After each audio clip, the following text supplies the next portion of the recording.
mfana hake uthule mfana ukhulunywa ngetheku hake uthule mfana ukhulunywa ngetheku hake uthule mfana ukhulunywa ngetheku hake uthule mfana ukhulunywa ngetheku.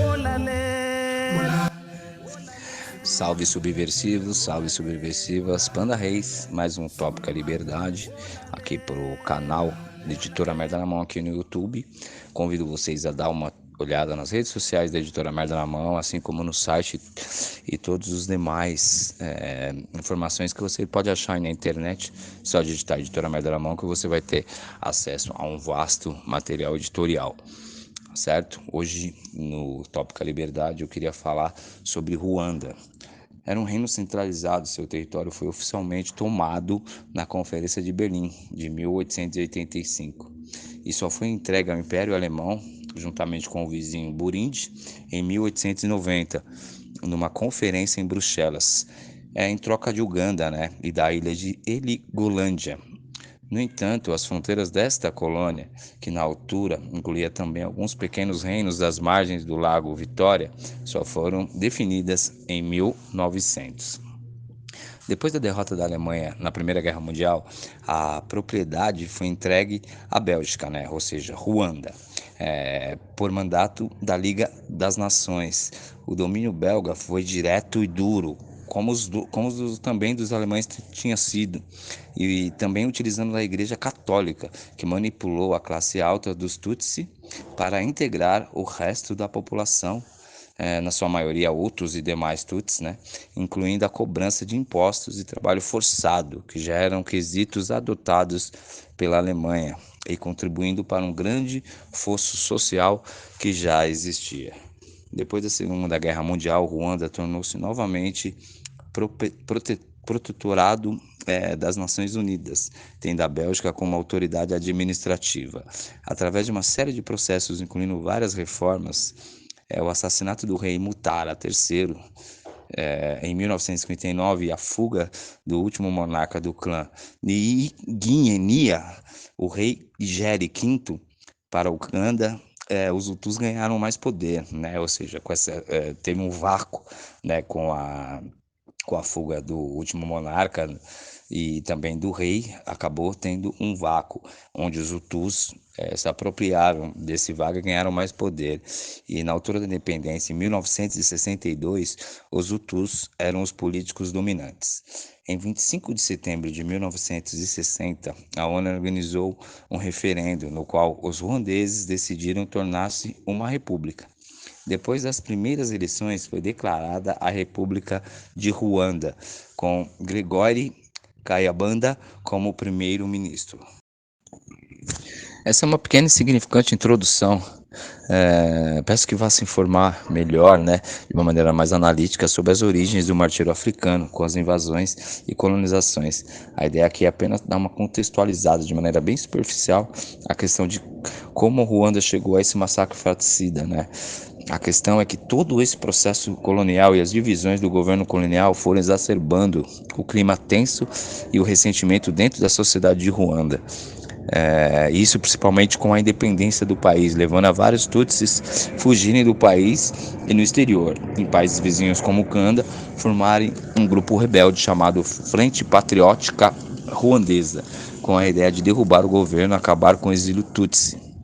Em 1990, combatentes da Frente Patriótica Ruandesa invadiram Ruanda, desencadeando uma guerra civil com os Hutus. Essa guerra seguiu até 1993, com um acordo de paz, pondo fim, teoricamente, a essa guerra civil. E com o final dessa guerra civil, foi criado o governo de transição composto por Hutus e Tutsis, liderado por Juvenal Habyarimana, da etnia Hutu. Porém, em abril de 1994, o avião que transportava o presidente Juvenal foi abatido por 2 mísseis lançados do solo, matando todos a bordo. A autoria do ataque segue sendo contestada até hoje. Mas claro que a parte mais extremistas dos Hutus culparam a Frente Patriótica Ruandesa, o que foi negado e até alegado que, na verdade, o ataque teria vindo dos próprios Hutus, como desculpas para legitimar a realização do genocídio étnico.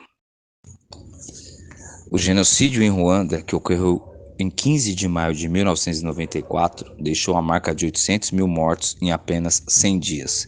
Soldados e milicianos da Coalizão para a Defesa da República e também civis da etnia Hutu massacraram a população da etnia Tutsi e também até mesmo os Hutus considerados mais moderados que não apoiavam a matança também foram mortos.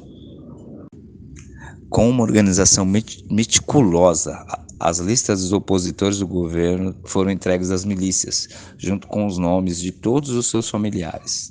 Nessa barbaridade, vizinhos mataram vizinhos, alguns maridos mataram suas mulheres tutsis. Isso sob ameaça que, se não o fizessem, eles seriam mortos junto com seus familiares. É importante destacar que, na ocasião, as carteiras de identidade apresentavam o grupo étnico das pessoas. Então, com essas informações, as milícias montaram bloqueios nas estradas, onde paravam a população e assassinavam os tutsis, muitas vezes com facões, machados e armas improvisadas. Milhares de mulheres foram levadas, sequestradas e mantidas como escravas sexuais. É importante, para se ter um panorama mais fiel e temporal do massacre, saber que Ruanda é uma sociedade rigidamente controlada e organizada. O então partido governante MRND criou e moldou as milícias. Armas e alvos foram entregues aos grupos locais que sabiam exatamente onde encontrar suas vítimas. Os extremistas Hutus tinham estações de rádio e jornais que transmitiam propaganda de ódio, exortando as pessoas ao extermínio. A frase difundida era, abre aspas, eliminar as baratas, feche aspas. O absurdo era tão institucional e, entre aspas, legalistas, que o nome das pessoas a serem mortas foram lidas no rádio, e até mesmo padres e freiras foram condenados posteriormente por matar pessoas, algumas delas que foram justamente procurar abrigos nas igrejas. A ONU e a Bélgica tinham forças de segurança permanente em Ruanda, porém não foi dada a missão da ONU um mandato para parar a matança. Um ano depois, soldados foram mortos na Somália e os Estados Unidos estavam determinados a não se envolver em outro conflito no território africano. Os belgas e a maioria da Força de Paz da ONU se retiraram depois de que 10 soldados belgas foram mortos. Os franceses, que eram aliados do governo Hutu, enviaram militares para criar uma zona supostamente segura, mas foram acusados de não fazer o suficiente. Na verdade, não fizeram o mínimo para parar a chacina nessa área. Até hoje, o governo de Ruanda acusa a França de ligações diretas com o massacre. Os que conseguiram fugir para países vizinhos continuaram a ser perseguidos. O genocídio em Ruanda teve implicações diretas em décadas de conflitos na República Democrática do Congo, que custaram vidas de cerca de 5 milhões de pessoas. O governo de Ruanda, que passou a ser gerido pela RPF, por 2 vezes invadiu a República Democrática do Congo, acusando o seu maior vizinho de deixar as milícias Hutus operarem no seu território. Ruanda também armou forças tutsis no país vizinho. Em resposta, alguns moradores formaram grupos de autodefesa e os civis do leste da República Democrática do Congo pagaram alto preço por isso. Ou seja, a guerra civil de Ruanda extrapolou os territórios de Ruanda. Recentemente, o presidente francês Emmanuel Macron reconheceu a responsabilidade esmagadora da França no genocídio de 1994 em Ruanda. Não abertamente, é claro, mas admitiu que Paris, mesmo de forma inconsciente, teve um papel na engrenagem que conduziu ao pior. Macron não apresentou um pedido explícito de perdão, como já tinha feito há cerca de 20 anos atrás a Bélgica, que era a antiga colonizadora de Ruanda. Porém, sinalizou que a França considera ter uma dívida em relação às vítimas e que cabe a elas usar o dom do perdão, ou seja, os ruandeses perdoarem a França. É claro que a extrema-direita francesa acusou Macron de cair no arrependimento e na autoflagelação. Mas o que fica aqui é o questionamento da política francesa em Ruanda, levando questões essenciais e pertinentes sobre a responsabilidade dos estados e dos atores internacionais no genocídio. Isso deve levar-nos a uma reflexão aprofundada sobre o mecanismo de prevenção e intervenção em caso de violência massiva à escala global. Ainda mais todos esses países europeus que foram colonizadores, pois é inegável o estrago que fizeram e ainda fazem no continente com a exploração colonialista iniciada no século XIX. A questão é que todos têm culpa nesse genocídio. Tanto França como Bélgica, Alemanha, a ONU, os Tutsis, os Hutus, a Conferência de Berlim, todos têm a mão suja de sangue. A colonização foi brutal, de maneira temporal, devastando territórios, culturas e extremando um problema que já era constante no território, antes mesmo da invasão europeia. Desculpas abertas como a da Bélgica ou veladas como a da França e da Alemanha não resolvem nada o problema criado e difundido por eles. Basta olhar para o estrago que eles fizeram em todo o continente africano. E não me refiro apenas ao estrago físico, mas também ao estrago cultural, ideológico, social, histórico, religioso e espiritual, tão devastador e duradoura que destruiu por completo milhões de anos de evolução física e imaterial.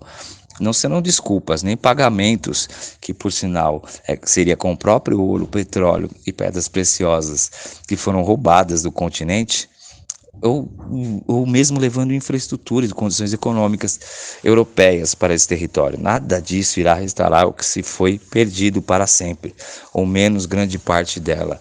Ou seja, qualquer questão que envolve Europa e o continente africano, a gente sabe no que deu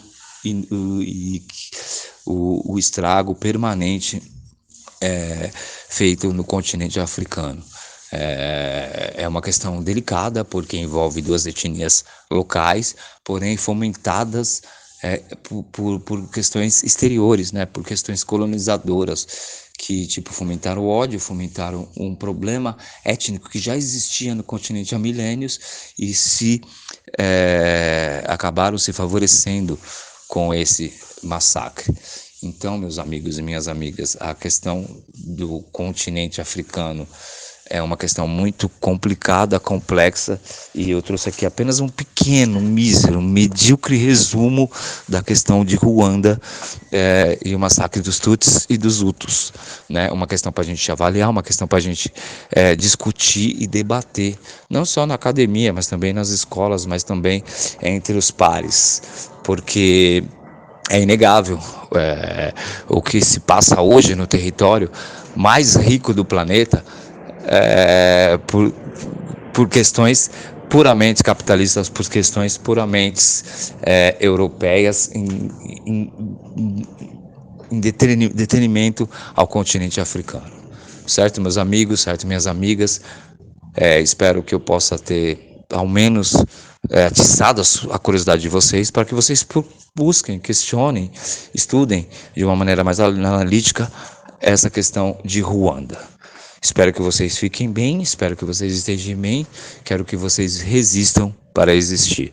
E até a próxima Tópica Liberdade aqui pelo canal da Editora Merda na Mão. Se cuidem.